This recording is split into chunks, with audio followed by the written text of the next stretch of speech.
Welcome to Side Quest, the Authors and Dragons Every Other Week podcast, in which we play even more nefarious characters than we do in the game, ourselves. My name is Rick Gualtieri, and joining me today is Robert Bevan and Steve Wetherell. Hello. Hello. I guess we should start with a bonus action, and since we didn't really decide on a bonus action, I'll just walk us in and say, so has anybody seen anything cool that they want to talk about? Are we having a TV rundown now that the long nights are drawing in? I find myself watching a lot more television, but I've run out of things to watch because I finished Daredevil season 3. Thought I'm not going to top that, possibly this year. Well, the year's running out. Yeah, I know. I did enjoy Sabrina. Daredevil season 3 was definitely more my speed, but I watched Sabrina, and the thing I liked about that was it was mostly PG-13, but every so often they just wanted to smack you. When they decided to kill somebody, they just fucking killed them. So.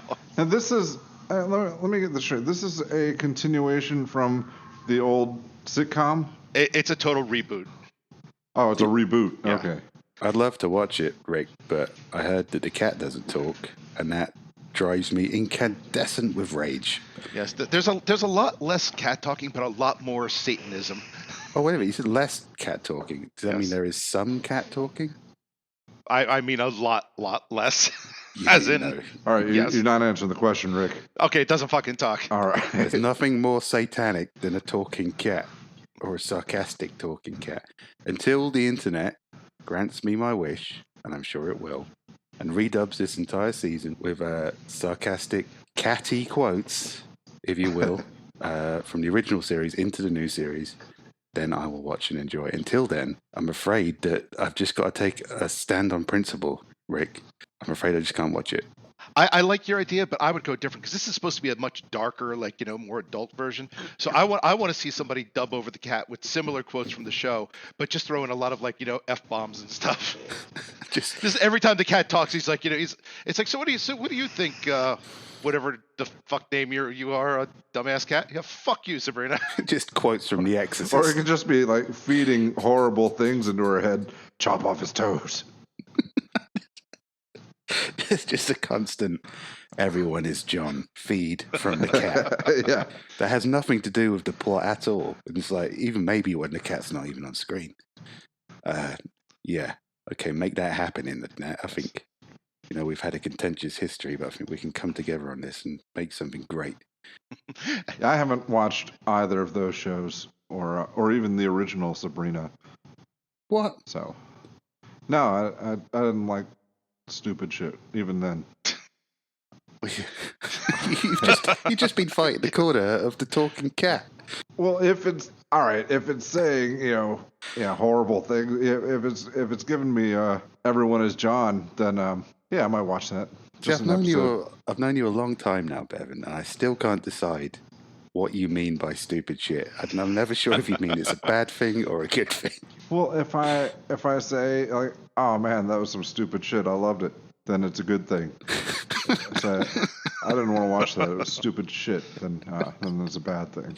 All right, it's a fairly simple translation. There's nuances of stupid shit here. Yeah. Actually, I was going to say, you know what they should do, Steve? They should dub the cat with lines from "Put Your Hand in My Ass." Well, every show should do that.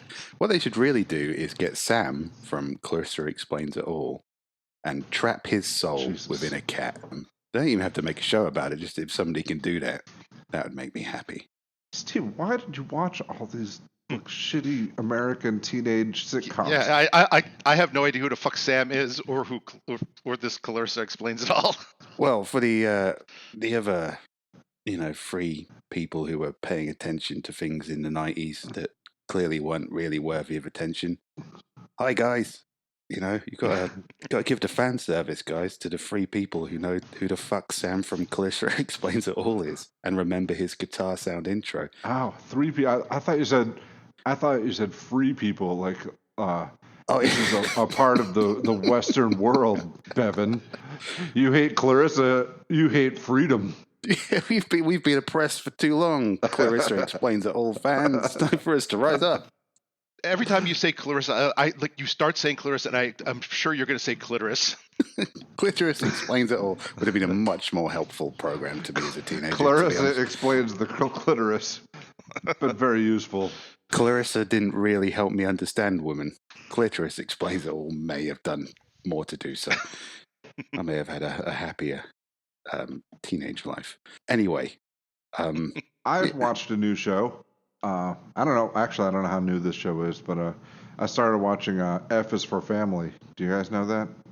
That's not too new. It's Bill Burr. There's a new season coming out, I think this year or perhaps early next year. Yeah, I'm a fan. I enjoy it. We got through 2 seasons, so and then it ended, and so I'm waiting on the 3rd.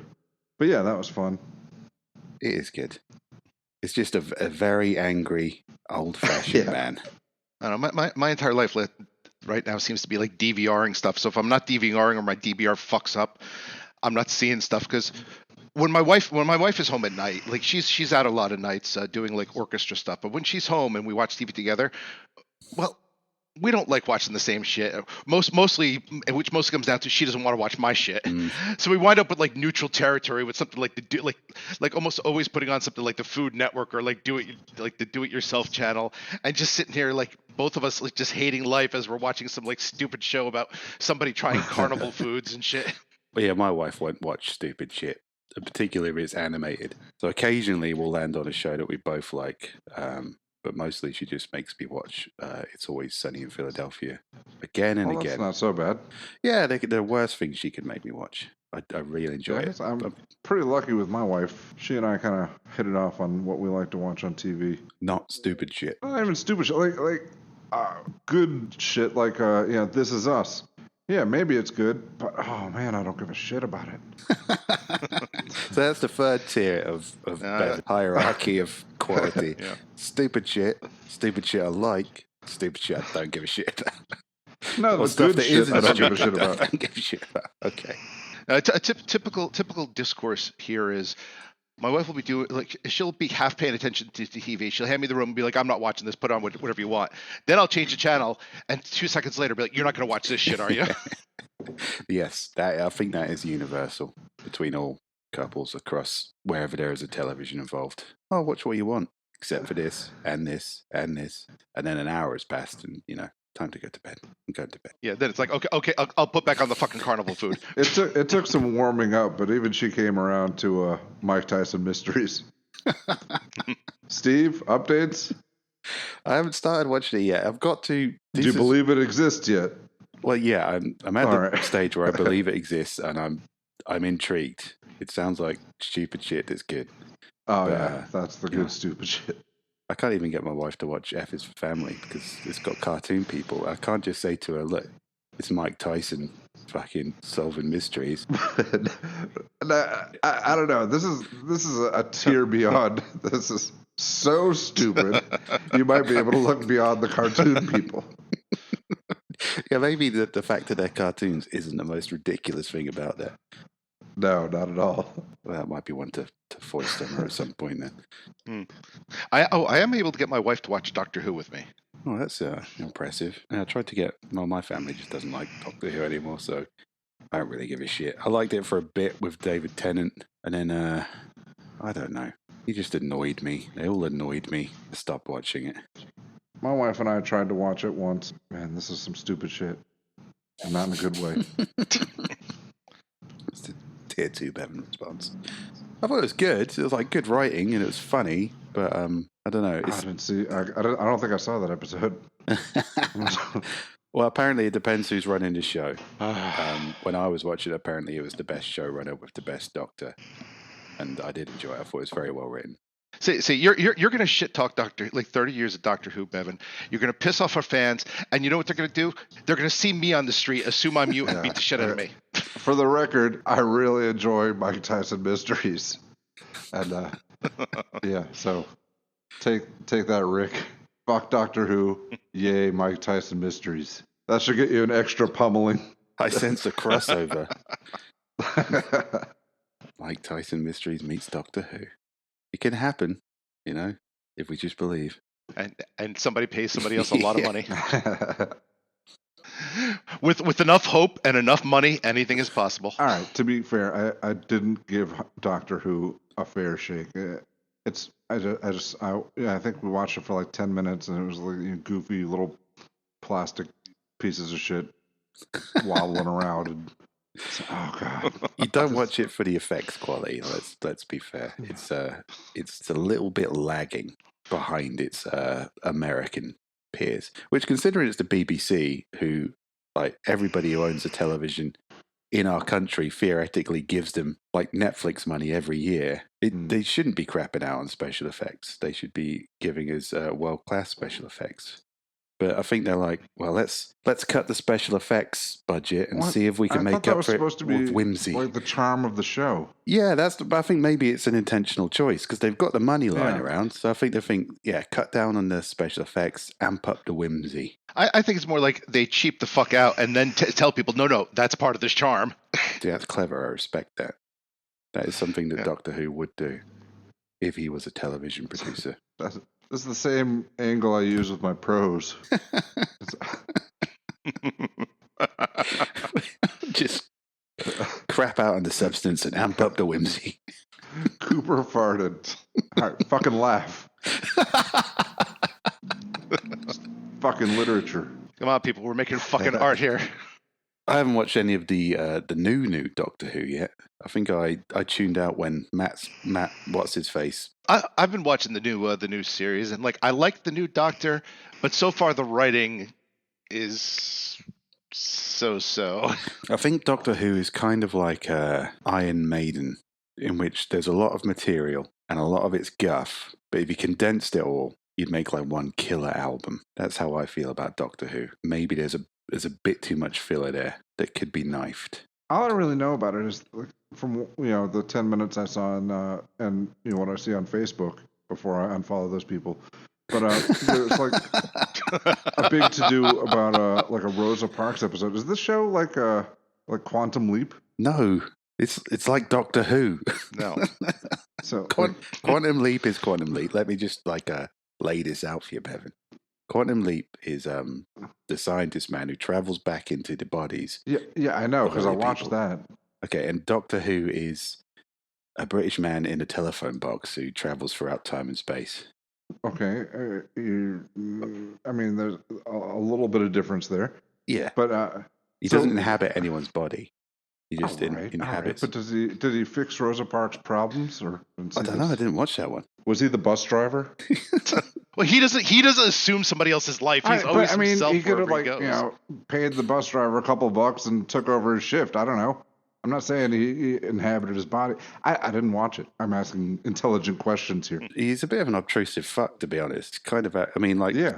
There you go. That's how much more intrusive can you get? Sam would be like, "Oh no, I've traveled back in time. Al, who am I?" And Al would be like, "Well, Sam, you're this person, so you better not fuck it up."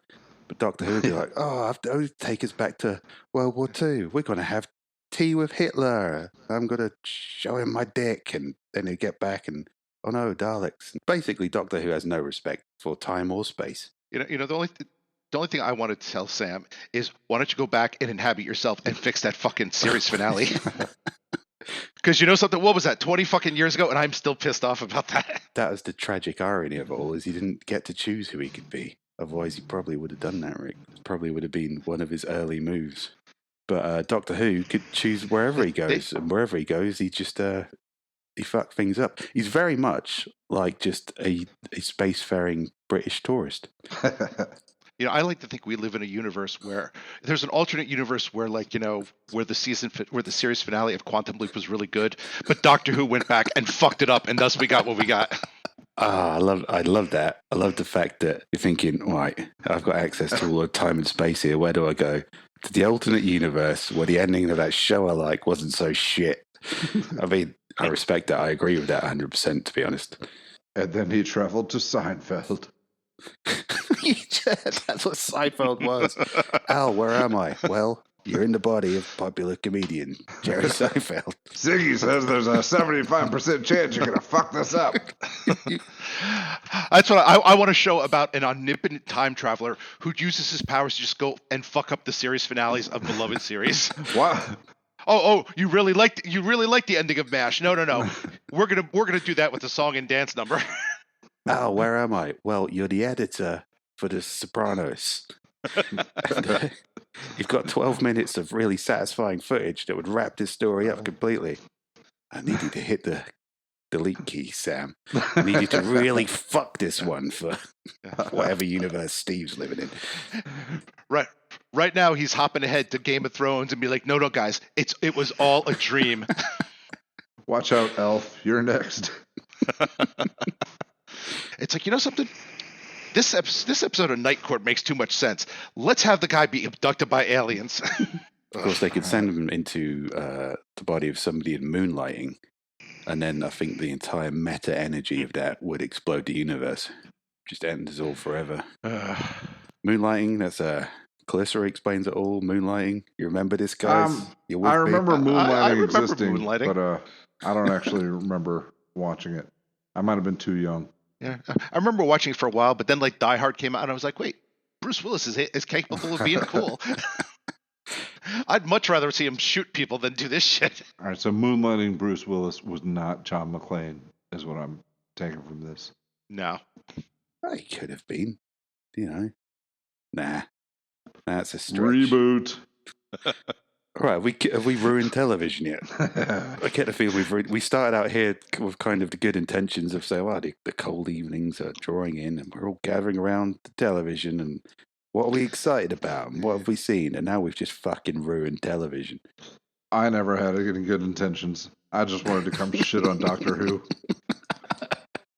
All right. Well, speaking of shit, why don't we transition to our main topic of this week's side quest, which is Thanksgiving dinner. This should be playing right around the time that people are sitting down with their families and like wishing death upon themselves because Uncle Jeff is like is busy trying to like touch the twins again and all that shit. Let me tell you what's wrong about black people. You see, as an outsider to your country, my only understanding of this holiday seems to be that it's a time where everyone gathers around to fucking hate each other and wish they weren't there. Like, aren't you got to do that again at Christmas? Why do that twice a year?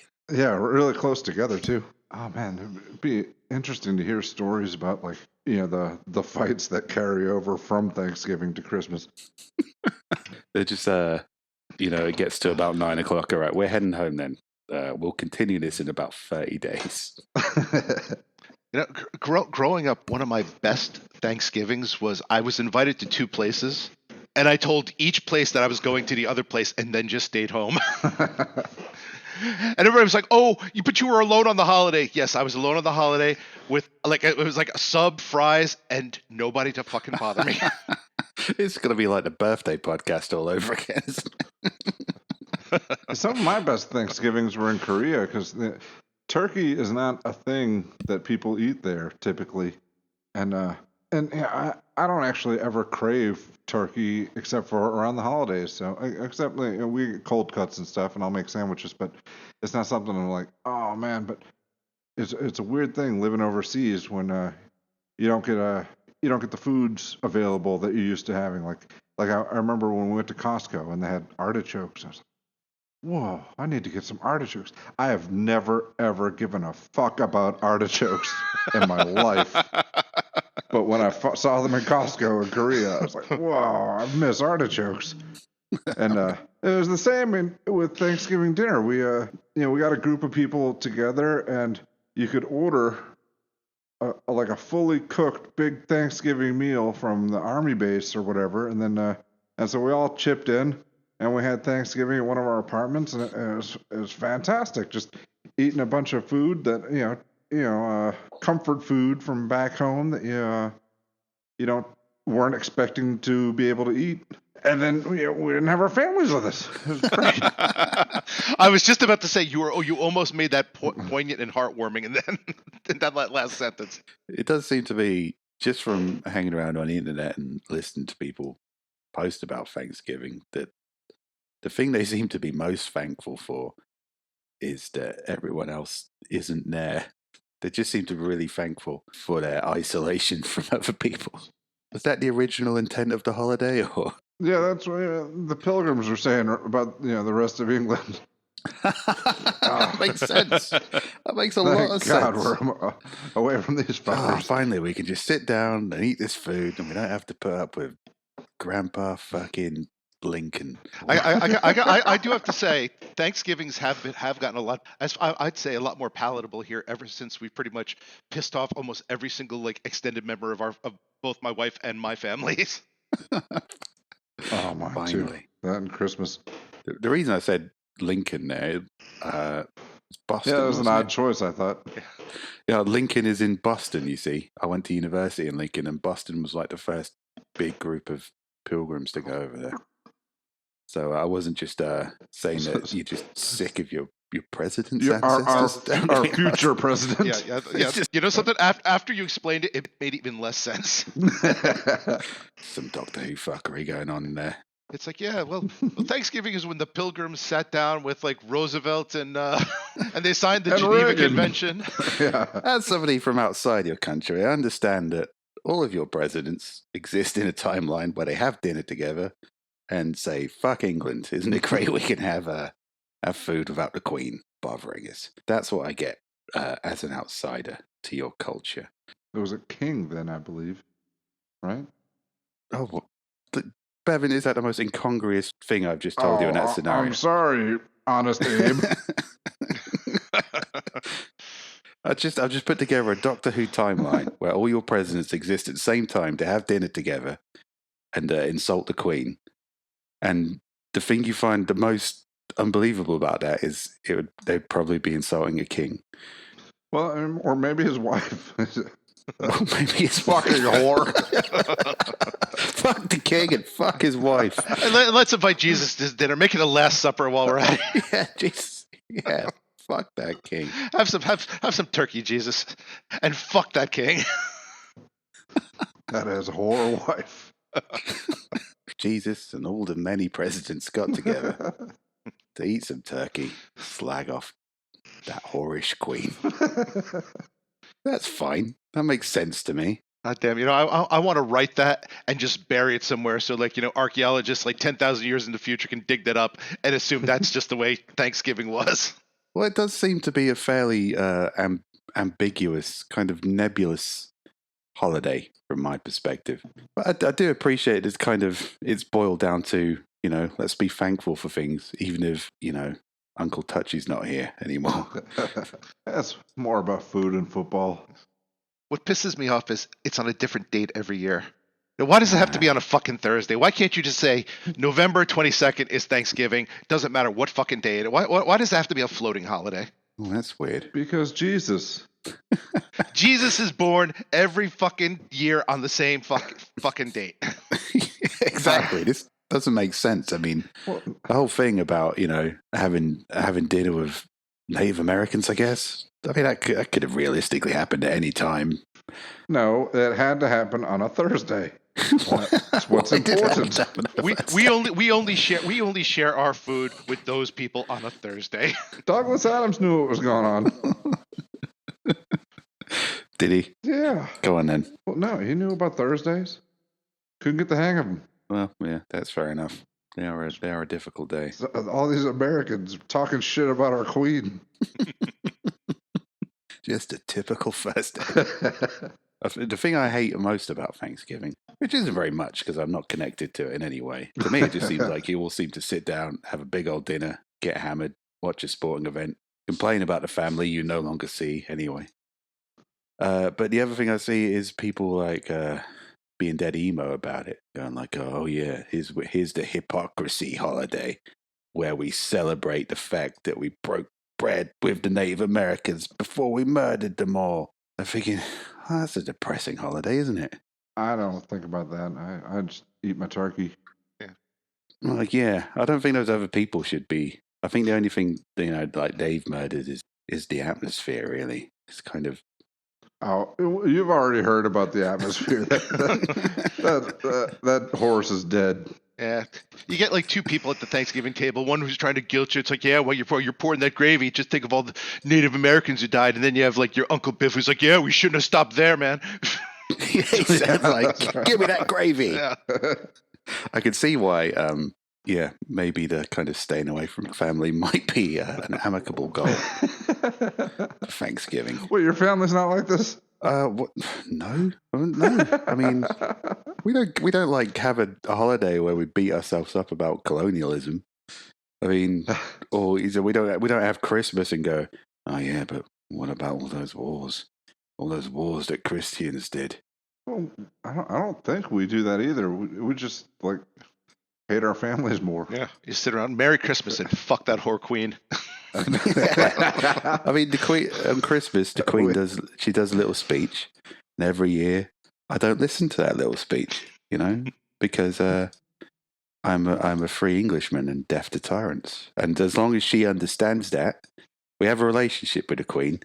She has like a lot of redundant power, which we allow her to have on the understanding that she never ever tries to use it.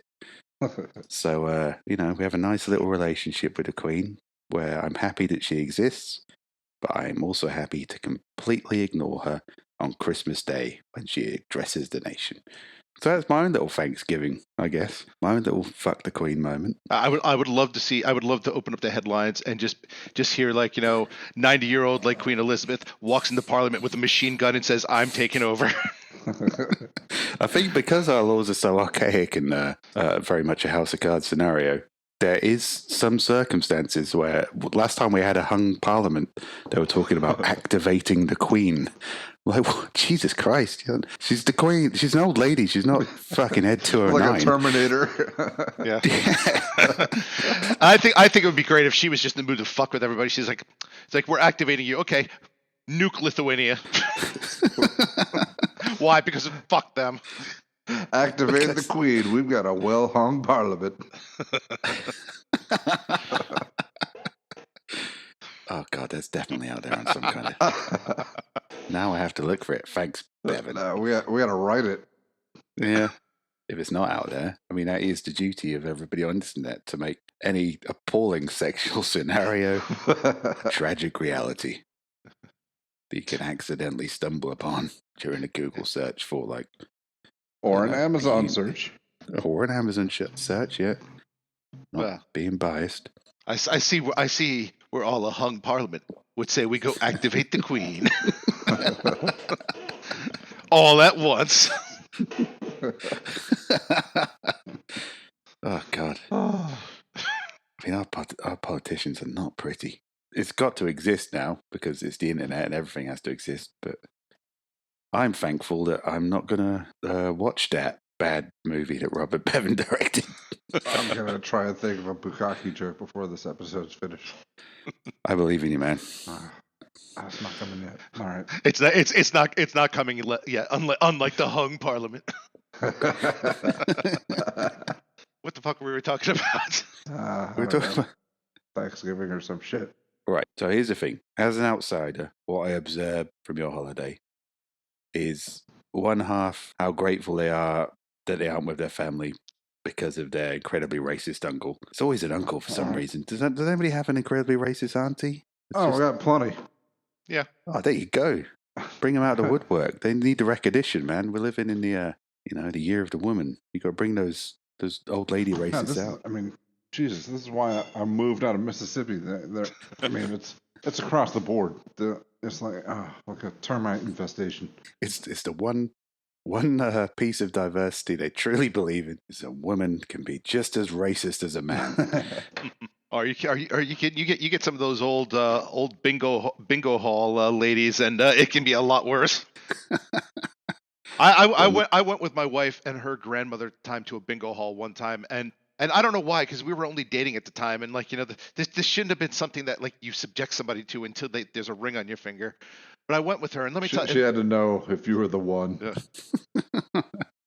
Well, you know something? I was smart enough to keep my fucking mouth shut, because let me tell you, angry chain smoking bingo hall ladies, they will cut a motherfucker. Oh yeah.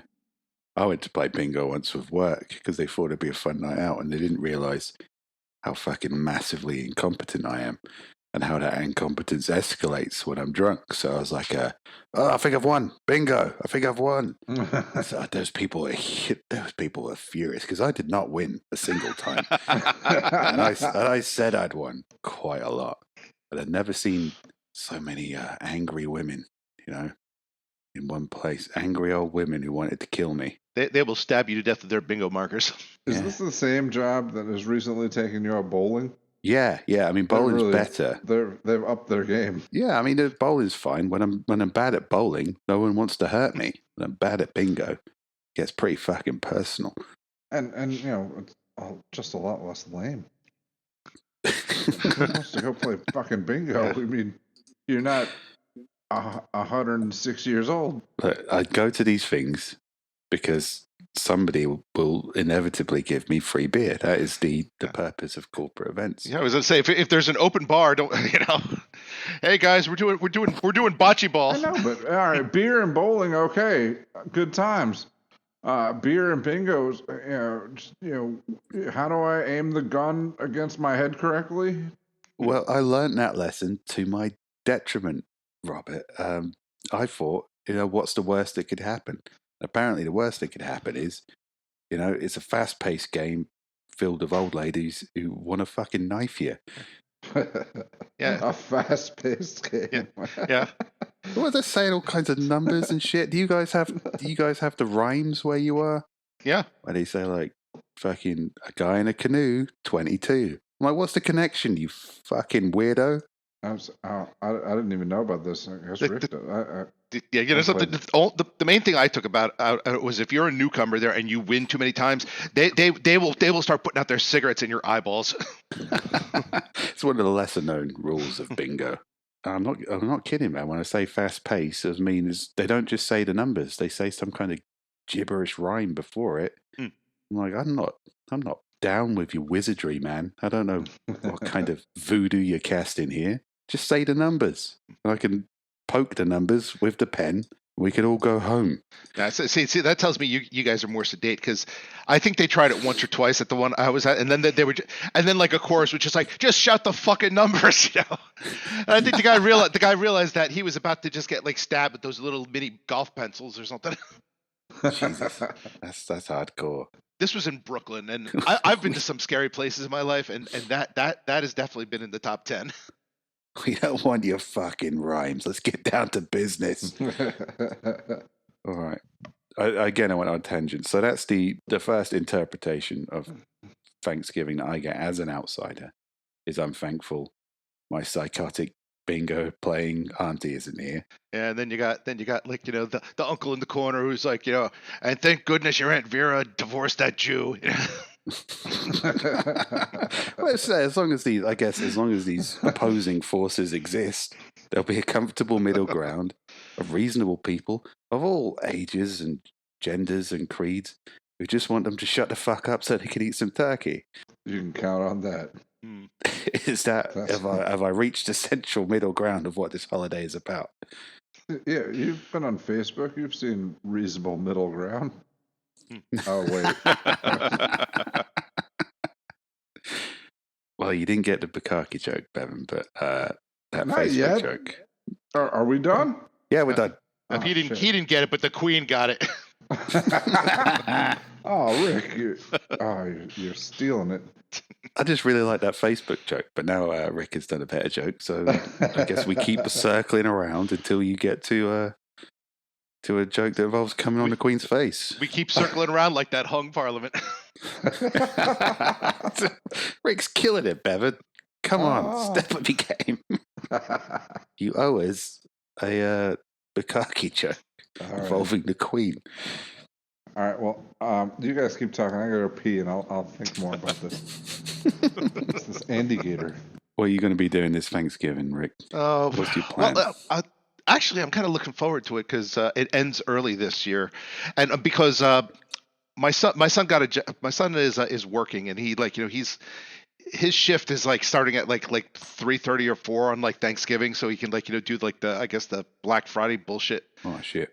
So because of that, we're eating early, so we're essentially kind of doing a Thanksgiving lunch. But that's cool because we've whittled down our family to the point where we don't have to go anywhere except to pick up my mother. And my mother is like an hour away at the Jersey Shore, and usually going to get her is fine. But then like driving back at night, like after dinner, is a pain in the ass because then everybody's on the road. They're either going to their relatives or they're coming back drunk, and they're all pissed off, and it's just traffic.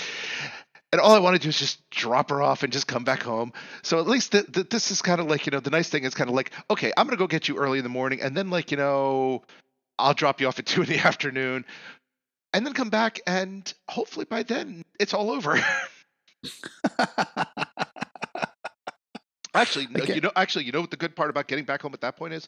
It's all over except dessert. And usually that's my favorite part because like turkey is good, but I mean, it's turkey, it's one of the blander things you could eat. But usually people go fucking batshit nuts with with the dessert. So usually it's get home. It's like, okay, there's 15 different types of cheesecakes here. Which one do I want? Okay, I'll have one of each. Why not? It sounds to me like you spent a lifetime honing down this holiday celebration to its optimum enjoyment levels. Which has been pissing off family members so they don't show up. Yeah, minimum hassle, maximum cheesecake. Yeah. I can get behind that. And sometimes we can actually have fun on it. I like one year, my wife and I, we decided to do dueling turkeys to see who could cook a better turkey. Nice. I appreciate what you mean by dueling turkeys, but I'm a little bit disappointed that you didn't just make some turkeys fight each other. And like the loser dies and gets eaten. Well, the winner lives for another year. Well, the funny thing is, I was kind of a dick because my wife and I, whenever we do a cook-off, the general consumption is whoever wins the cook-off, they're the person who makes that food going forward. Ah. I don't want to fucking make Thanksgiving dinner for the rest of my life. So the truth of the matter is, my turkey was better. I make no qualms about it. My turkey was fucking better. But just as we were judging by the people who were eating it, I conceded. I thought you were going to say like I shitted it or something. I mean, that's just like my turkey was looking really good. I thought I'm not having this, so I fired in it. I thought you were gonna place bets and then bet against your own. Take a dive and collect the cash. Take a turkey dive. They were all gonna bet on mine, and then they're like, so what'd you base this turkey in? The same thing the Queen got basted in, baby. God damn it, that was gonna be mine. I thought of that while Rick is fucking killing it, fucking baby. hell. All right. Well, you know what? That's it. He took my joke, so the joke's gone. I'm no longer required to make one. You've got 15 minutes to come up with something better than that, Bevan. I swear to God. I was peeing, and I thought, all right, we're talking about turkey basting. The hung parliament is gonna baste the Queen. I can make something from that, and then Rick just fucking took it. Sorry, man. All right. Well done. Not bitter. This is what I think the true spirit of Thanksgiving is about. Right now, this, yeah, what we're doing right now, yeah. Again, as an outsider, this is what I deduce to be the point of Thanksgiving. Either being really racist or aggressively guilty about things, or trying to find the best way to make a joke about the Queen getting jizz on her face. Yeah. You know something? I think we should adopt that going forward. Be like, please pass the Queen's gravy. Fuck you, Rick. I think I'm gonna do that on Thanksgiving and just like watch as everybody's like, and just laugh at my own personal joke there. Until one of them is stupid enough to ask me, what did you mean by that? Well, gather around, family. It's time for the annual Thanksgiving tradition of explaining the origins of the Queen Bukkake joke. Gather around while I mix this gravy with these mashed potatoes so I can give you a nice visual. Thanksgiving. If Rick's jizz looks like gravy mixed with mashed potatoes, then never mind, I win. I'm going to be alive next year. I like to think the only winner is the person who didn't listen to this podcast, who hasn't had their gravy and mashed potatoes completely ruined. It's a special Thanksgiving Authors and Dragons. We'll include the recipe in the comments. One Queen's face This year around the Thanksgiving table, draw straws. Whoever gets the short straw is the queen. The rest of you are the hung parliament. Oh God, this holiday just got dangerous. Sorry, Grandma, or should I say Queen Grandma? That's another great reason not to have the family around. Maybe just a bunch of hitchhikers and women of the night. Right, we're going to play the Thanksgiving game. Random free Stacys and gas station Kevin.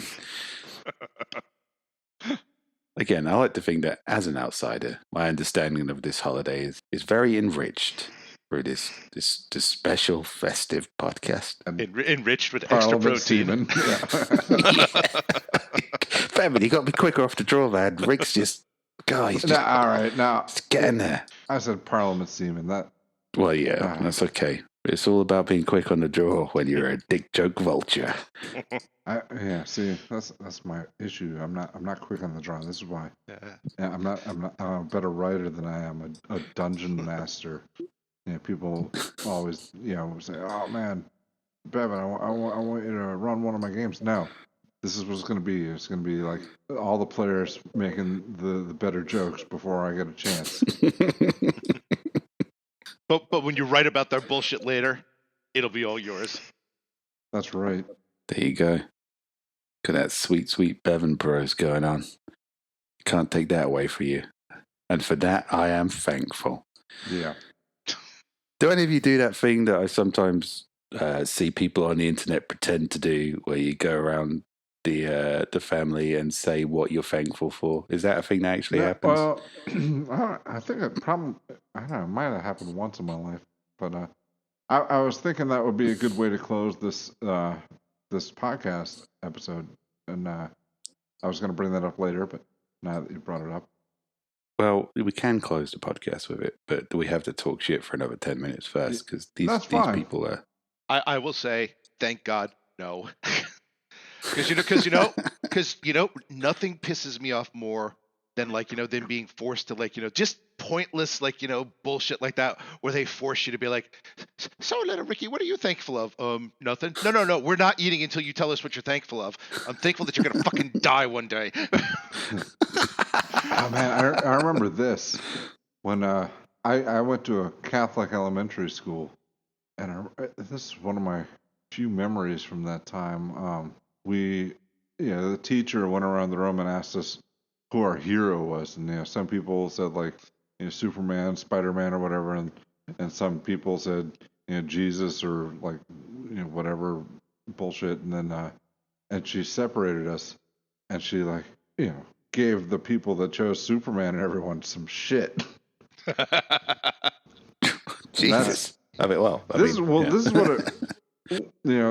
is what the going around and tell people what you're thankful for feels like. It's like, you better be thankful for some profound, awesome shit, or you're going to be judged. I thought you were going to end that story with, and then the priest called me into the rectory and said, "You get to be the queen today." God damn it, Bevan. Rick is owning this entire playing field. Come on, man. Get in the game. He is. The Andy-gator is not performing. I'm like a one-trick pony, or more like one-dick pony, I guess. The thing that gets me about that, though, it's like, Jesus, he's got a pretty cool power set, He can stand on his own 2 feet. You don't need to guilt people into choosing him. Otherwise, he's like, if somebody said to me, who do you like? No, Spider-Man or Superman? This is just a setup to be fucking shitty. Fucking setup. And then you wind up getting shit when you're like, well, yeah, if Jesus is great and all, but something, nobody ever nailed Batman to a cross. That's a good point. Batman would have got out of that. Time out, guys.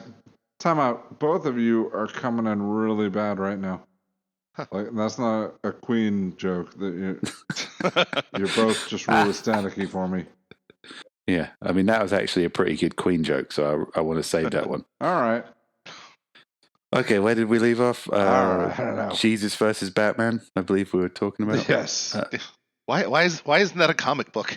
I mean, I don't think Batman would have got nailed to the cross. He would have found his way out of it. But then again, if he was, I don't think he would have resurrected himself 3 days later. So Jesus has got his own power set, you know. He's got his own groove going on. He's got his own bad guys. If you got to be guilted into picking Jesus, then maybe you'd get some better writers.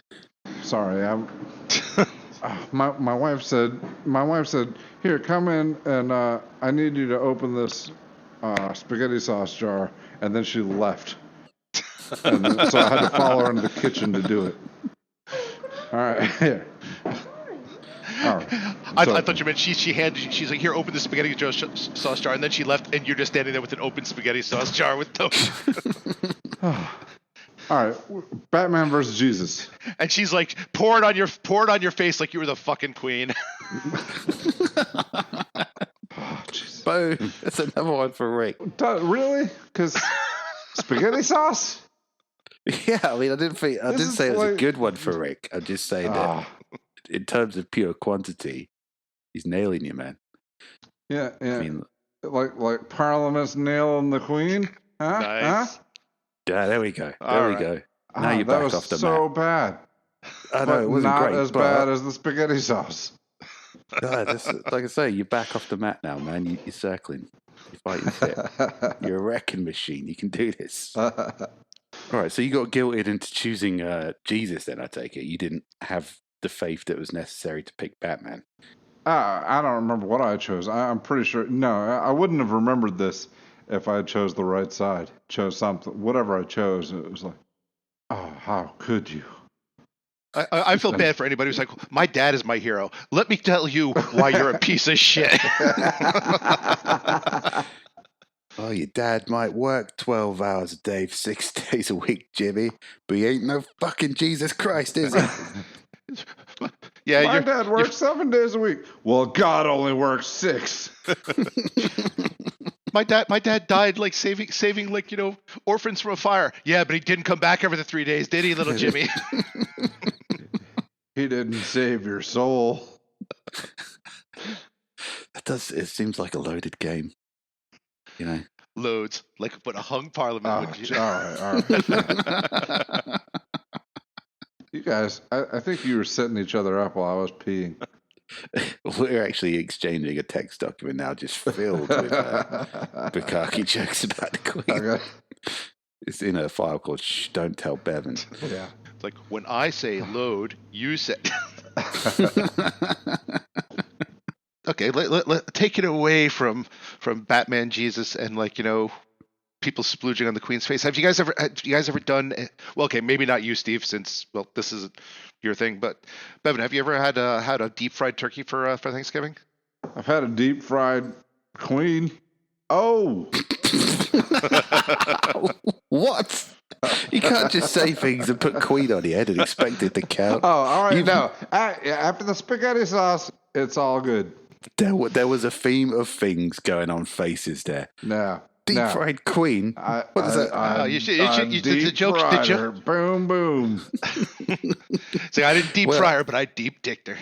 That's it. There you go. Rick's made the connection. Fuck you, Rick. I deep fried her with my dick. There was an entire connection there because before you deep fry something, you've got to batter it.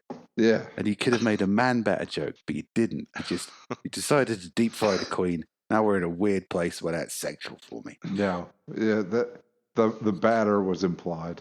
I don't think it was implied. You can't deep fry something without the batter. It was implied. I deep fried the Queen and my man batter. You don't batter a turkey, you just stick it in. Yep. Like you stick it in the Queen. Yes. Come on, you're so close there, Bevan. We were so close to that finish line. Was there a question? Yes, I have had deep fried turkey. Like the Queen has had my deep fried dick.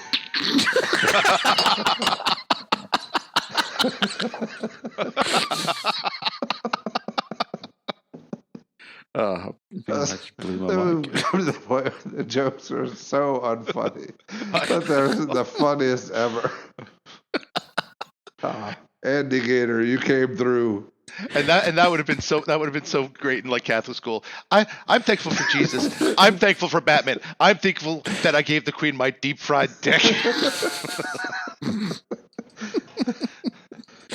I'm just blown away by the sheer tenacity of which you forced that Queen joke through. Oh God! I mean, if that isn't in the spirit of the season, then I don't know what to be thankful for. So what did you want us to end with? Well, I thought we could end by saying what we're all thankful for. Well, we're genuinely thankful for season. not being pressured into by vicious Catholic school nuns or by Jesus himself, or any obligation to make a joke about the Queen. I think that obligation has been thoroughly met. Well done, gentlemen. You should both be extremely proud of yourselves. I am. I'm extremely satisfied, like that hung Parliament. Okay, with no obligation to Jesus or disappointed Native Americans or racist uncles or the Queen or the hung Parliament, with no obligations to any of those things. What are you guys thankful for this year? I've kind of I've eliminated a lot of options there. I realize that. I'm thankful that I made the better Queen getting jizzed on joke. Like, this is going to be something that's going to be debated throughout time. I'm thankful that I won that debate. I'm thankful I went for quantity instead of quality, much like the Queen got. Oh, God damn it! This is like, in future nurseries, when they tell the story of the tortoise and the hare, they're going to play this podcast instead because it's a more apt metaphor, I think. The hare. All right, Steve, what are you thankful for? I'm sorry, Rick. Were you saying something? No, were you saying something nothing, stupid? I was just You're saying some stupid shit. Yeah, I was just gonna make jokes about how fast the rabbits. Go ahead, make the joke. No. Go ahead. No, we're waiting. It's not fun. It's not funny now. No, it never was. Did I mention how thankful I am for being on this podcast with you guys? No, you didn't. And I think there's a reason you didn't. Well, I'm not going to start now. Nearly made me drop a beer bottle on my cat earlier. So I'm thankful I caught that beer bottle. I'd had one angry cat and some disappointed children. The beer bottle was going right into its ass, if I remember from past episodes. Yeah, but that would have been my choice. This would have been like, an accident caused by you being obscene about the Queen. How do I explain that to my kids? I can't. So you can tell the fable of the tortoise comes in her hair. Touche. Okay. All right. What are we thankful for? Genuinely, without the pressures. Oh, we're going back to this now? Well, I think we should punch on through. I think there has to be a moral to this podcast at some point. You start us off, Steve. What am I thankful for? Yes. I don't know. I don't have to celebrate this holiday. Could I just say what I'm thankful for in general, I guess? I'm not 100% bold.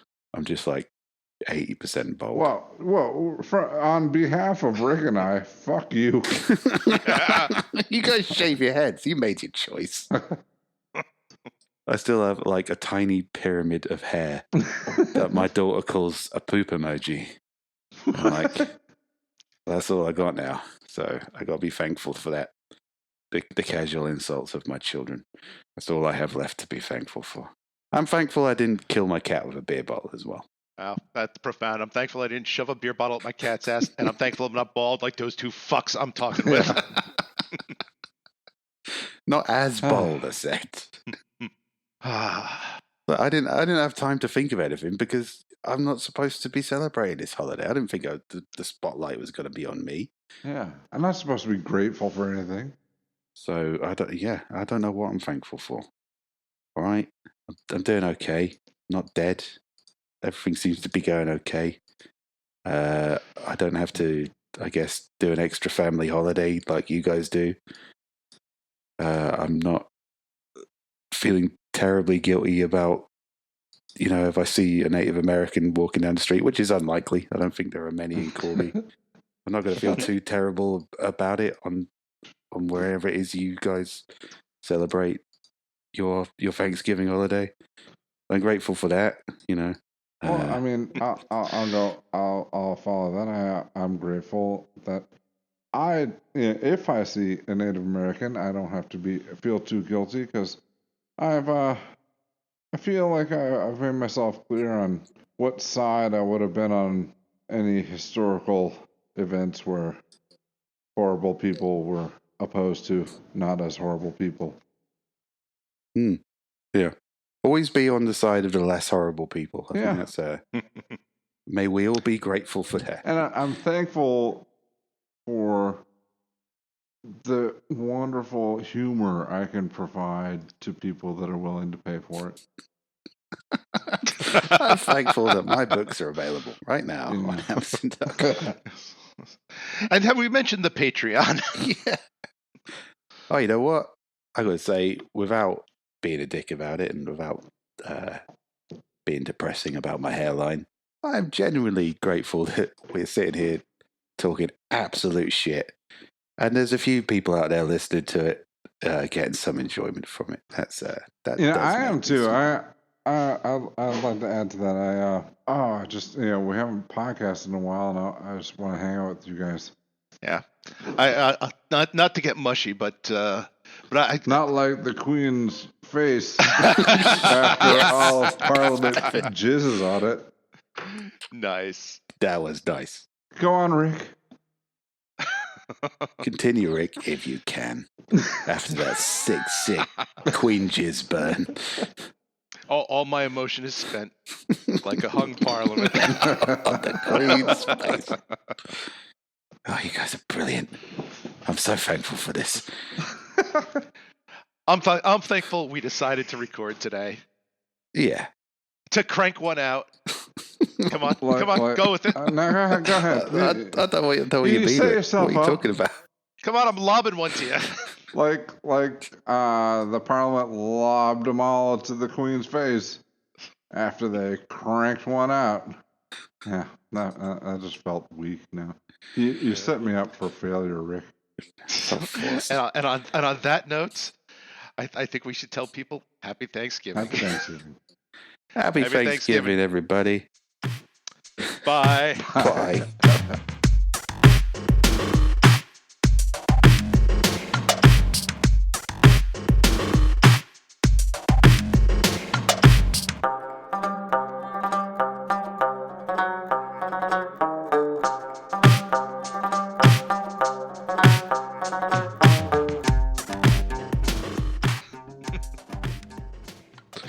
Jesus, you think Drew's going to allow any of this?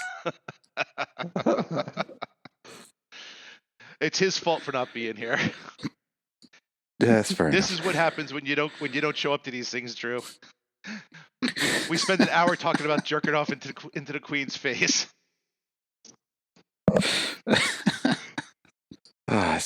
You know, if it makes a listener half as happy as it's made me today, then we're putting some good into the world, guys. And I guess everyone should be thankful for that. Yeah.